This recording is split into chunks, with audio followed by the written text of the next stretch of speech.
I stand frozen in the entryway of my parents' suburban home, the late afternoon sun casting long shadows across the gleaming hardwood floor. I came to pick up my boys after my mother insisted on watching them while I finished a work presentation, but the voices drifting from the kitchen stopped me cold. Let Claire's kids eat first.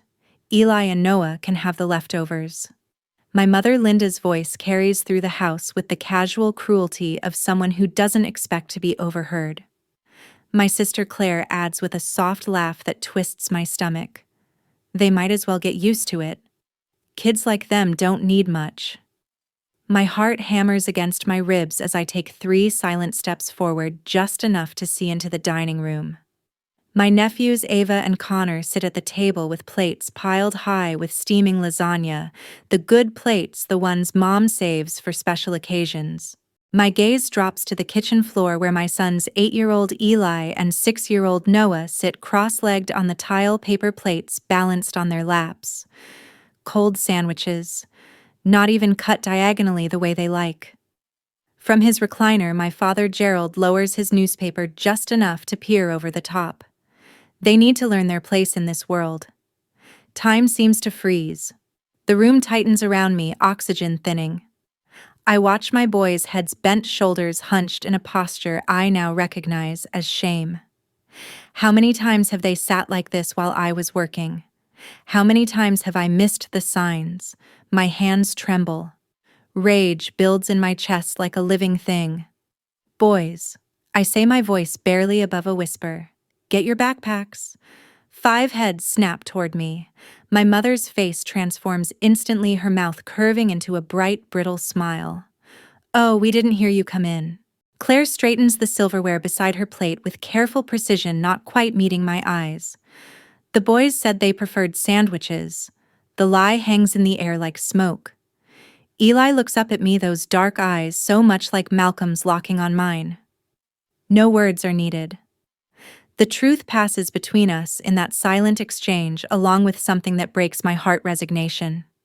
Noah pushes himself up from the floor, his small voice tight as he asks, "Can we go home now?" 4 simple words. And suddenly, I know everything I need to know. This isn't the first time. Gerald waves a hand dismissively, the paper rustling. They're fine. Stop being so sensitive. My mind flashes to the checkbook in my purse. Just last month, a $6,800 check for their new roof. The year before that, another $5,000 for Claire's minivan repair.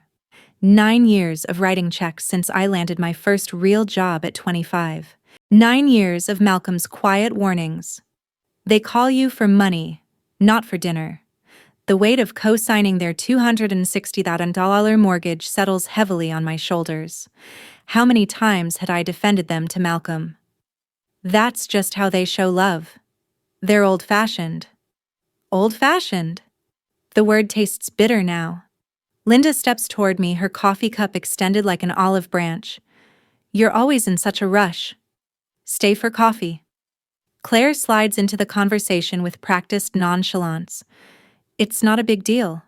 Kids don't care about these things. I move past them to gather my son's jackets from the hook by the door, noticing how quickly the boys collect their things. The practiced movements, the way Eli helps Noah zip up without being asked. They've done this before, escaping quietly, efficiently, without drawing attention. Don't make a scene, Gerald warns, folding his newspaper with deliberate care. You're overreacting. I take a breath, feeling something solid form in my chest where uncertainty used to live. We're leaving. We won't be back until you can explain this. Claire watches with narrowed eyes, her entitlement thick in the air between us.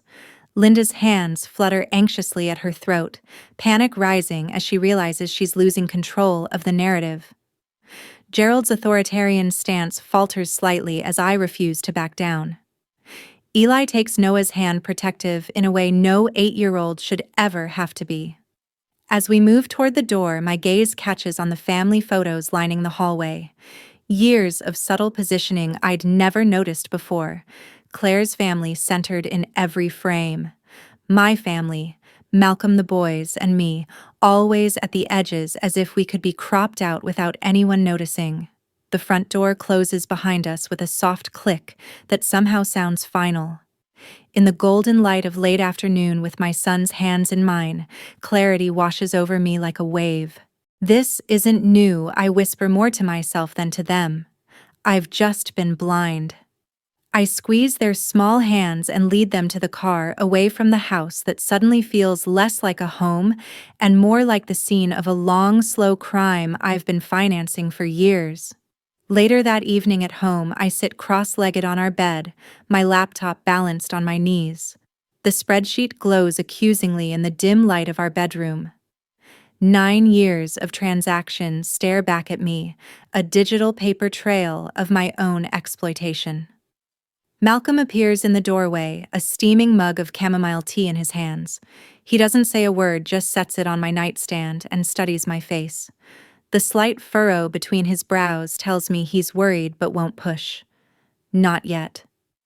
$141,000, I whisper. The number burns my throat like acid.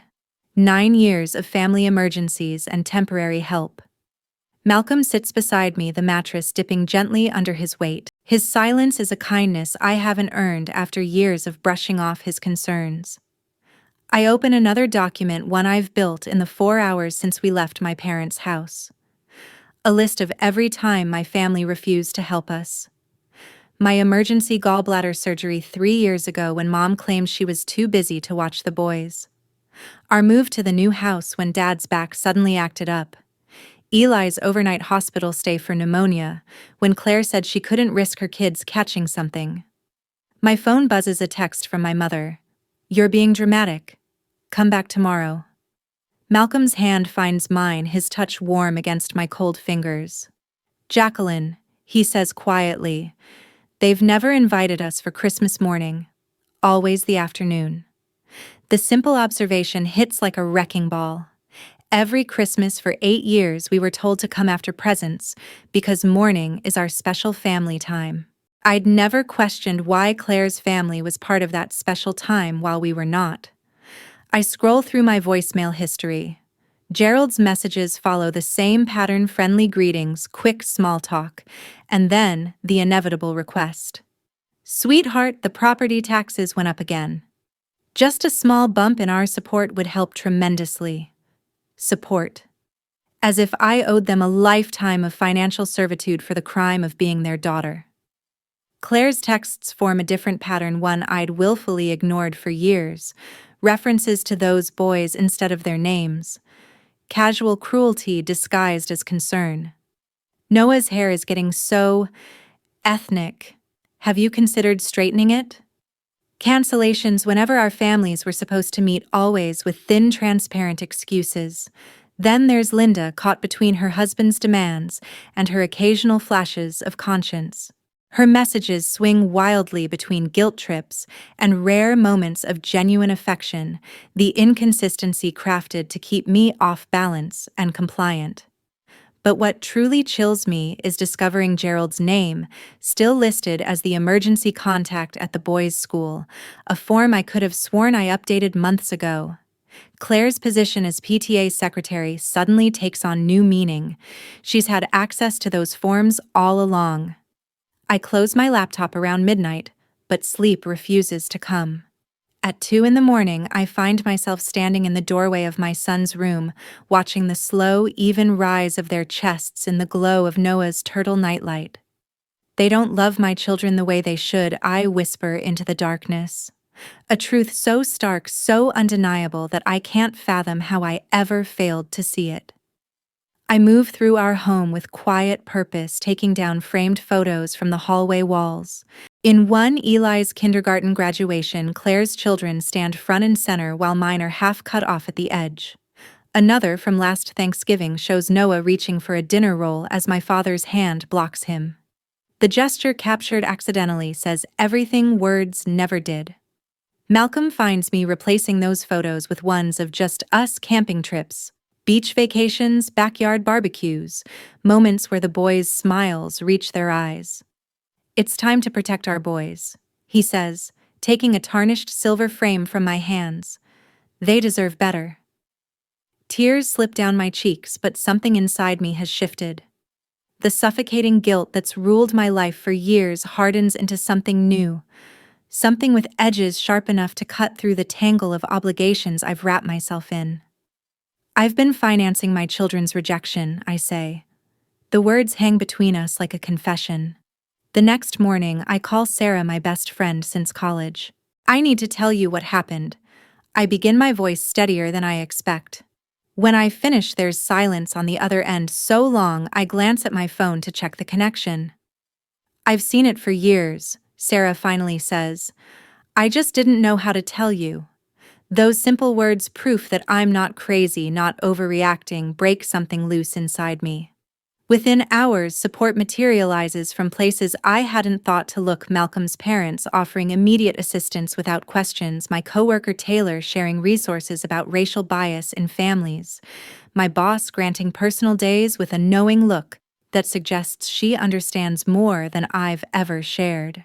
By evening, I've made the first concrete steps: cancellation of the automatic monthly transfers to my parents, a call to the mortgage company to begin the process of removing my name instructions to the bank, restricting any new credit extensions under my name, and the closing of the family emergency fund account I'd maintained for nearly a decade.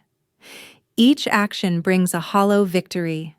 The satisfaction of reclaiming control is undercut by the reality of what necessitated these measures. My body registers the stress in ways my mind can't yet process. Tension headaches that start at the base of my skull, sleeplessness that leaves me staring at the ceiling, and anxiety that manifests as a constant tightness in my chest. But beneath the physical discomfort lies something unfamiliar, the solid foundation of a boundary long overdue and finally taking shape. 2 days later, I stare at my phone as my father's voicemail plays for the third time. His voice booms through the speaker, filling my kitchen with the familiar mix of authority and expectation. Jacqueline, there's a banking error. The transfer didn't go through. Call me back immediately. No error exists. Just my deliberate choice to stop the automatic monthly payment that's drained my account for years. My thumb hovers over the delete button, but instead I save it. Evidence. The phone vibrates again. My mother. Her fourth call today. I let it ring through to voicemail, already knowing what message awaits. Linda's voice trembles when she speaks, a calculated tremor that once would have sent me rushing to fix whatever problem she claimed to have. Sweetheart, please call us back. The mortgage payment is due next week. We'll lose the house if you don't help. How could you do this to us? Malcolm watches me from across the kitchen counter, his expression careful. You okay? I take a deep breath, rehearsing the response I've practiced with my therapist. No error, Dad. Just boundaries. The words taste strange but satisfying, like a food I've avoided for years, only to discover I love it. I'm better than okay. I tell Malcolm, surprising myself with how true it feels. The doorbell rings and Noah races in from the living room. I'll get it. Wait, I call. But he's already turning the lock. The door swings open to reveal Claire standing on our porch, her expression a perfect mask of sisterly concern. My stomach tightens. Auntie Claire, Noah exclaims, genuine delight in his voice that makes my heart ache. He doesn't understand yet. Claire steps inside without waiting for an invitation. Jacqueline, we need to talk. This has gone far enough. Noah, please go finish your homework with Eli. I say, keeping my voice level. He hesitates, sensing the tension, then disappears down the hallway. You can't just show up at my home unannounced. I tell her once he's gone. I tried your office first, she replies, as if this proves her point. Your assistant wouldn't let me in. Taylor had texted me a warning. Your sister's here. I told her you're in meetings all day. Should I call security? I'd been grateful then. I'm furious now. You went to my workplace. That's completely inappropriate. Claire waves away my objection. Family comes first, Jacqueline. You used to understand that. The bitter laugh escapes before I can stop it. Family comes first. Is that why my sons were eating sandwiches on the kitchen floor while your kids had lasagna at the table? Her face flushes. You're still being dramatic about that. Mom explained. Get out, I say quietly. She blinks, genuinely surprised. What? Get out of my house. Now. Malcolm appears beside me, solid and steady. You heard her, Claire. It's time for you to leave. After she storms out, the house feels suddenly lighter. Malcolm orders pizza for dinner, something we almost never do on weeknights. We eat around the coffee table watching a movie the boys pick. Eli and Noah laugh more freely than I've heard in months. Their shoulders loosen, their smiles finally reach their eyes. Later, after the boys are asleep, Malcolm finds me at the kitchen table scrolling through a flood of missed calls and messages. Uncle Robert asking why I've abandoned the family. Cousin Jennifer wondering if I'm having a mental health episode.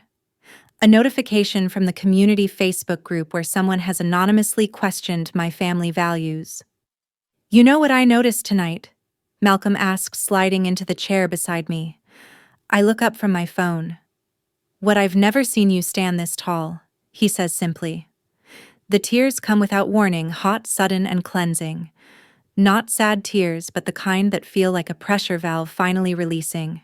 I was never the problem, I whisper, the truth solidifying inside me. I was the solution they exploited. Malcolm takes my hand. Start writing it down. All of it. The journal becomes my armor.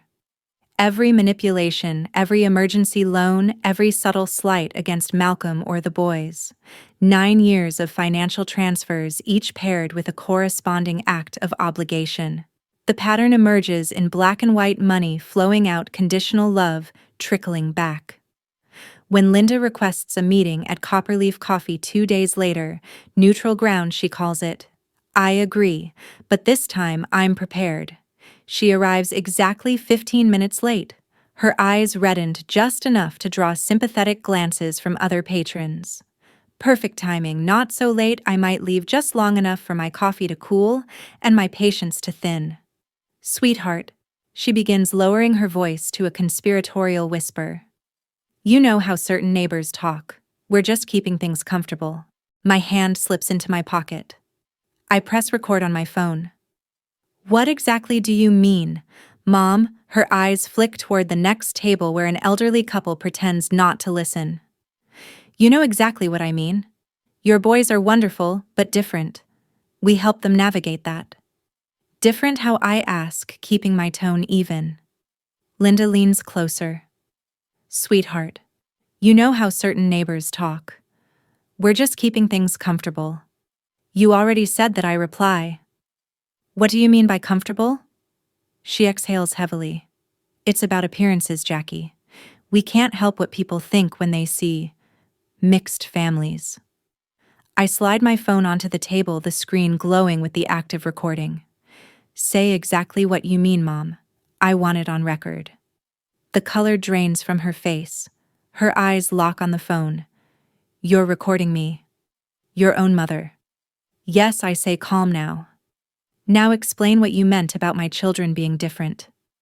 She stands abruptly, gathering her purse. I won't be ambushed like this. When you're ready to be reasonable, call me. Malcolm takes the boys for ice cream while I meet with the financial advisor. Sarah accompanies me to the bank to remove my name from my parents' accounts. My therapist validates the boundaries I'm establishing, helping me navigate the guilt that still occasionally surfaces. When Claire appears at my office again, my coworkers create a buffer. Taylor intercepts her at the front desk while Diane calls security. James walks me to my car afterward. At school, the counselor meets with Eli and Noah, providing a safe space for them to process their confusion. Your boys are remarkably resilient, she tells me during our follow-up. They understand more than you might think. The invitation to dinner at Malcolm's parents' home comes as a welcome respite. Joyce embraces Eli and Noah as they arrive, her affection natural and unreserved. Thomas leads the boys to his workshop after dinner, patiently showing them how to sand wood for the birdhouse they're building together. I watch from the doorway as Thomas guides Noah's small hands over the sandpaper. Smooth strokes, buddy. There you go.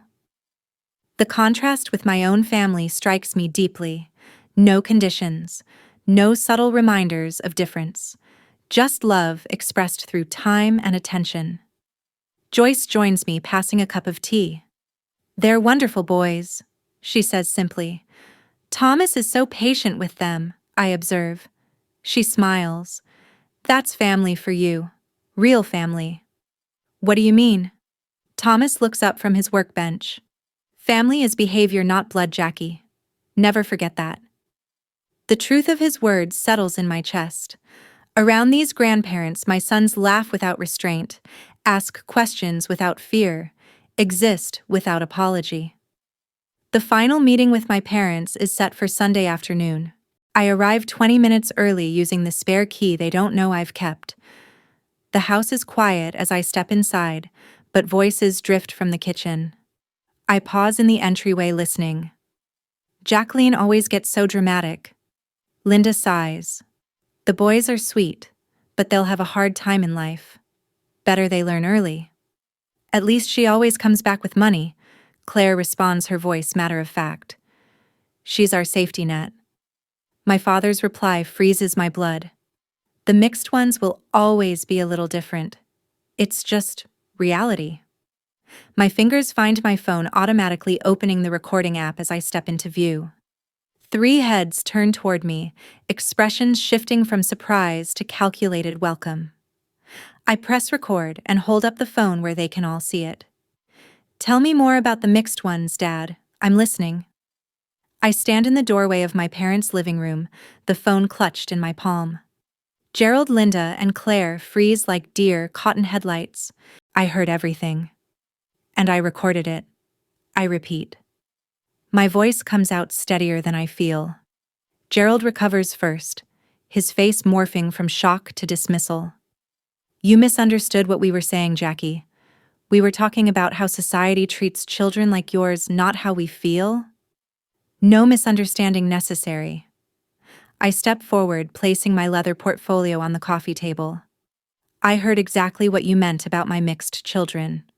Claire's eyes widen, her hand flying to her throat. "That's not fair. You're twisting our words." I unzip the portfolio, removing a stack of neatly printed spreadsheets. 9 years of financial transactions laid bare in black and white. I slide them across the polished walnut surface, watching their eyes track the movement. $141,000. I tap the bottom figure circled in red. That's what I've given this family since I was 25, not including co-signing your mortgage. Gerald barely glances at the papers. Family helps family. That's how it works. This isn't help. It's parasitism. The word hangs between us, sharp and undeniable. Linda flinches as if I'd slapped her. I pull a typed statement from the back of my portfolio. "I've prepared this for clarity. I'm ending all financial support permanently.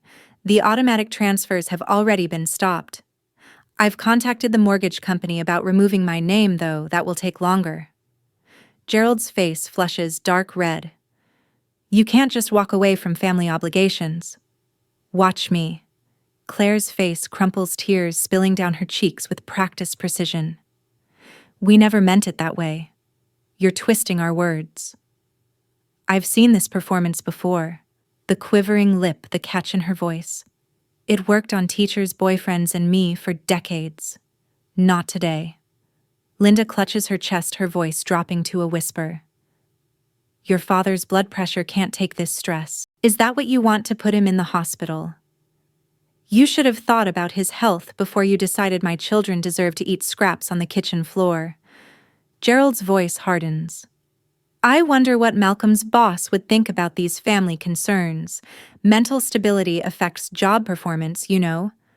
The threat lands like a punch. Malcolm's position at the university is everything to him. Claire pounces on my hesitation. It might be worth a call to Child Protective Services. Family instability raises red flags. Linda nods solemnly.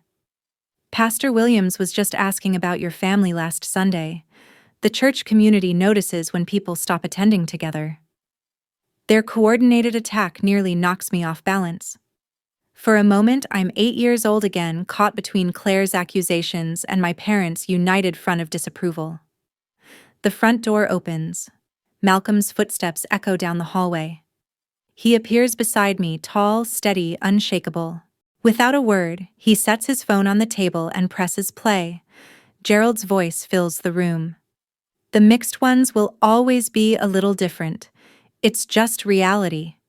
Claire gasps. You were both recording us. Threats won't change our decision, I say quietly. Malcolm speaks for the first time, his voice calm but unyielding. Our children won't be exposed to this again. I gather the spreadsheets and tuck them neatly into my portfolio. No money, no contact, no exceptions. Gerald rises, pointing a trembling finger at Malcolm. You're behind this. You've turned her against her own family. Malcolm doesn't flinch. Jacqueline makes her own decisions. She always has. The realization spreads slowly across my father's face. His usual tactics, divide, manipulate, control, won't work this time. We're united. Linda reaches for my hand. I take a step back. We're done here, I say, zipping the portfolio closed with finality. 2 months later, Sarah calls with news from her cousin who attends my parents' church. They missed their mortgage payment. The banks sent notices. I feel nothing but a dull ache where guilt used to live. A week later, Claire's husband Tom calls Malcolm. They're repossessing Claire's car. She's been calling everyone for loans. Malcolm tells me over dinner, watching me carefully. How do you feel about it? Like I can finally breathe. 3 weeks after that, word spreads that Gerald tried to stir sympathy at the church potluck. His story backfired when he mentioned my ungrateful abandonment to Pastor Williams, who asked a few pointed questions about why I'd stopped supporting them. A month later, Tom leaves Claire after uncovering thousands in hidden credit card debt. Their suburban facade collapses quickly without my financial foundation. I watch it all from a distance that feels more comfortable every day. My therapist notices first. Your shoulders aren't up around your ears anymore, she says during our weekly session. That night, Malcolm slides into bed beside me, his hand finding mine in the dark. You smile more, he murmurs. You sleep through the night. I haven't heard you grinding your teeth in weeks. Eli's questions about his grandparents grow less frequent. His nighttime anxiety attacks something I'd never connected to family visits fade away. And Noah's drawings begin to change. The dark, jagged scribbles that once worried his teacher give way to bright scenes of sun and sky. Stick figures holding hands, faces smiling wide the way they do when home finally feels safe. At work, I find myself speaking up in meetings without rehearsing every word in my head. My boss notices. Your presentation to the executive team was exceptional. We're considering you for the senior management position AGT. A position I'd never pursued because weekend family emergencies consumed the extra hours needed for career advancement. On a Tuesday evening in June, Malcolm spreads brochures across our kitchen table after the boys are asleep. What's this? I ask. Summer vacation options. Just the 4 of us? I pause, waiting for the familiar knot of anxiety. How will my parents react if we don't visit them? What excuse will placate Claire? The knot doesn't form. Instead, a strange lightness fills my chest as I look at pictures of beaches, mountains, and lakes. The boys would love that waterfall hike, I say, pointing to a glossy photo. Malcolm's smile spreads slowly. 4 tickets then. No extended family discount needed. I lean against his shoulder, feeling the steady rhythm of his breathing. Just us. Just us. He echoes, his arms circling my waist. The weight I've carried for decades continues to lighten one obligation at a time. I slam the phone down harder than intended, my hand trembling. 5 months since I cut financial ties with my parents, and the calls keep coming. This time, Linda's voice had that rehearsed quiver, the one she uses when aiming straight for my guilt. We can't survive without help, Jackie. We've had to sell the house. The image of their sprawling suburban home, the one I co-signed for, flashes in my mind, now replaced by a 2-bedroom apartment across town, according to Mom. Part of me feels a twisted satisfaction. The larger part feels the familiar weight of responsibility pressing down. Malcolm slides a cup of tea beside my laptop without comment. His eyes ask the question he doesn't voice. They've moved to an apartment, I say, wrapping my fingers around the warm mug. Mom says they're barely making ends meet. He nods, once his face neutral. We've played this scene before. My phone buzzes with a text. Claire. You've gotten what you wanted. Happy now, Mom cried all night. They had to sell Dad's coin collection to make rent. So vindictive. The word burns. Vindictive. As if boundaries equal revenge. There's a family gathering Sunday, I tell Malcolm, scrolling through Claire's follow-up texts. Aunt Patty is hosting? Apparently, I'm the main topic of conversation these days. Are we going? Malcolm asks, his tone carefully even. I shake my head. Not a chance. But Claire made sure I know they're taking up a collection at church for Mom and Dad's medical needs. The air quotes feel childish but necessary. Dad's blood pressure has become their favorite leverage point. Malcolm sits beside me at the kitchen table, his presence solid. Your father called me yesterday. My head snaps up. What? Why didn't you say anything? Wanted to see how it played out. He stretches his long legs under the table. He implied he might contest the mortgage removal, said something about legal options and family obligations. Ice forms in my stomach. Can he do that? No, but he thinks the threat will work. The doorbell rings, startling us both. Through the front window, I spot Claire's silver SUV in our driveway. What now? I'll get it, Malcolm says, squeezing my shoulder as he passes.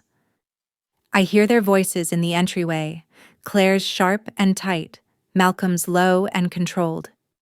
Then the staccato click of her heels across the hardwood as she follows him into the kitchen. We need to talk, she announces, skipping any greeting.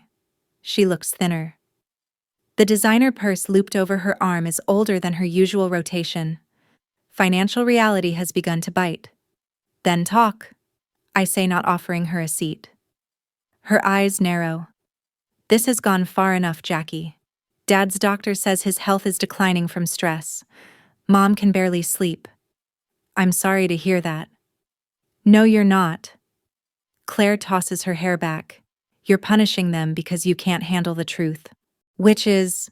She leans forward, voice lowering to a confidential tone. That when those boys grow up, they'll face a world that sees them differently. We were preparing them. My fingers curl into fists beneath the table. By feeding them on the floor while your kids got the good china. That was one time, it wasn't. The certainty in my voice stops her cold. And we both know it. Claire straightens, recalibrating. Mom says you're killing Dad with stress. Is that what you want? Because when your boys are older, I'll make sure they know exactly why their grandfather died. The threat lands heavy between us. I feel Malcolm tense beside me, but he stays silent, trusting me to finish it. Anything else, I ask? Her gaze flicks between us, searching for cracks. Finding none, she grabs her purse. The whole family knows what you're doing. Everyone at church. Even the neighbors. They all see you for what you are. The door slams behind her, leaving a silence that hums with old echoes of obligation. The pressure to give in just this once, just a little money to help them through, rises like an old reflex. The familiar role of fixer whispers its poisonous comfort. Malcolm's hand finds mine steady and grounding. They survived before you, he says softly. They'll survive now.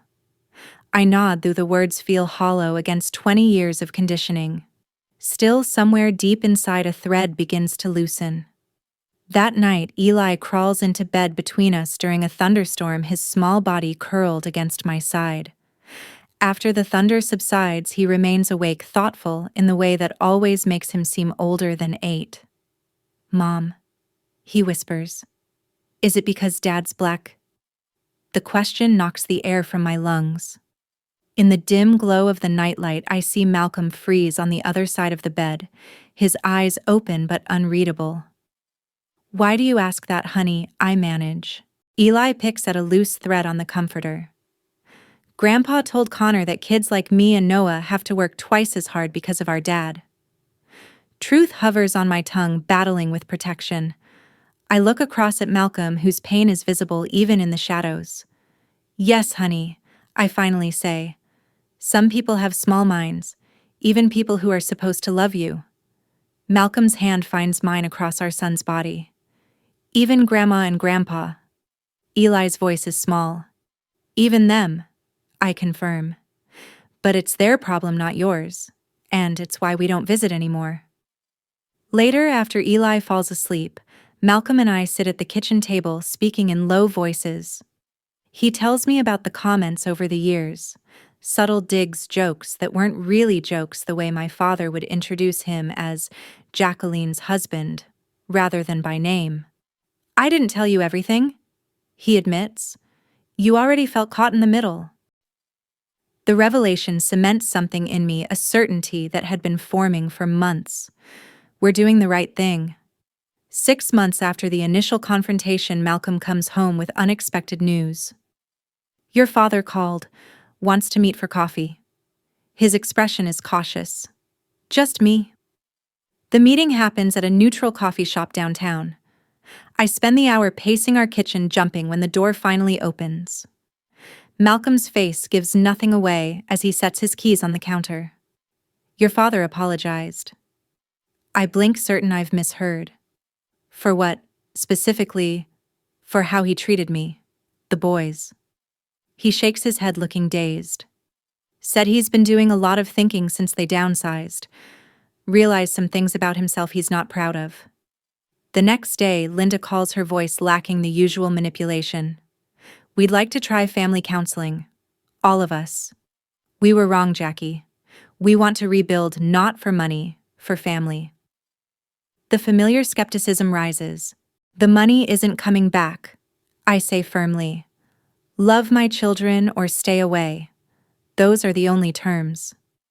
"I understand," she says, and for once, I think she might. In the months that follow, my journal of incidents becomes a healing tool in our family counseling sessions. The financial records showing the exploitation pattern remain in a folder on my desk, protection, not ammunition. The recordings documenting their racism stay on my phone, unplayed but preserved. Gerald joins a local unconscious bias group, his participation shocking everyone, including himself. Linda cries during our third session, a raw, ugly crying I've never seen from my always composed mother. "I was raised with these beliefs," she admits. "I want to be better." Claire's progress comes more slowly. She attends the sessions but speaks little, her defense is higher. Yet by the 3rd month even, she begins to acknowledge the harm done. We meet for dinner at a moderately priced restaurant to mark 3 months of counseling. For the first time in my adult life, everyone pays their own bill. No subtle glances in my direction when the check arrives. No convenient trips to the restroom just as the server approaches. Watching my father explain the rules of baseball to Noah across the table, I realize something has shifted permanently. The power dynamics that once governed our family have dissolved, not through revenge as Claire once claimed, but through truth. Through boundaries that should have been drawn years ago.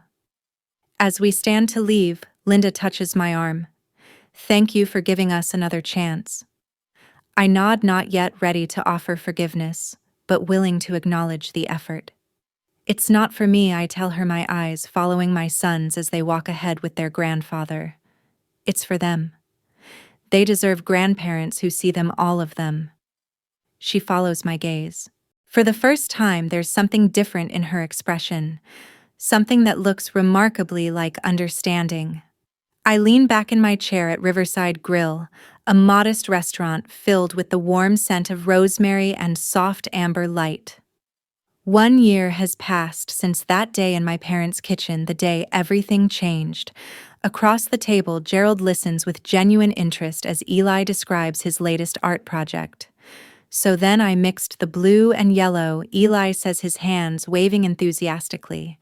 And my teacher said, "My trees look just like the real ones outside our window."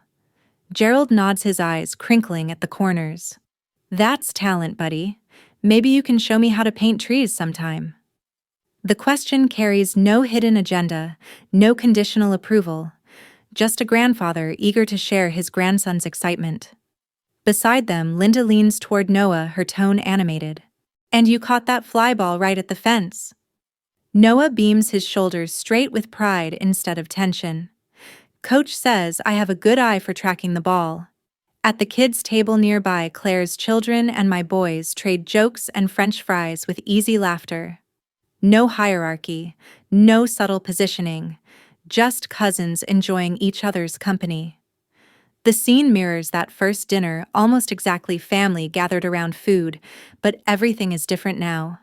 Noah holds up his science project ribbon, his voice steady and sure. He doesn't search our faces for validation this time.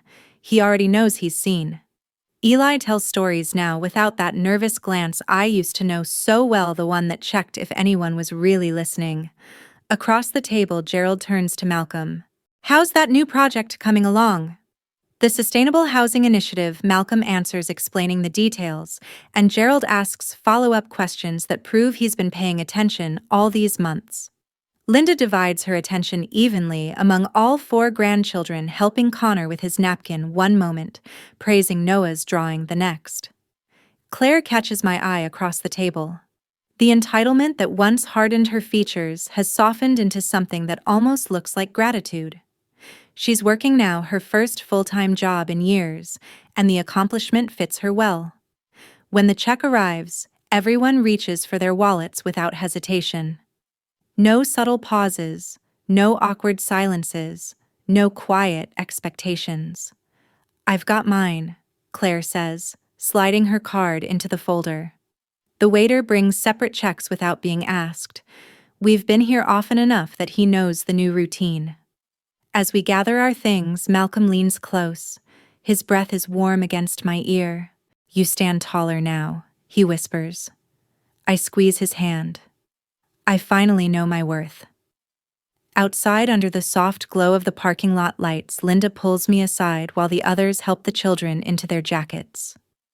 "Losing your support was the best thing that ever happened to us," she says quietly, her tone steady with hard-won humility. "It forced us to see what really mattered." I nod, knowing our monthly family therapy sessions continue to uncover surprising growth, especially from Gerald. His willingness to confront his prejudice has gone deeper than any of us imagined. Linda and Malcolm's mother now meet for coffee every week, trading stories and recipes about the grandkids. Even Claire is changing slower but steady, learning to build a life that isn't borrowed. The drive home is peaceful. In the rearview mirror, I catch Eli whispering something that makes Noah collapse into laughter in his booster seat. Malcolm's hand finds mine across the console, steady, familiar grounding. "The best investment I ever made," I say softly, watching my boys in the mirror, "was teaching them that respect can't be bought, and love doesn't come with conditions." Malcolm's fingers tighten gently around mine as we drive toward home, toward the life we built on truth instead of compromise. In the back seat, my sons laugh freely, unburdened by expectations they never should have carried. And in that simple, unguarded sound, I hear it at last, our victory.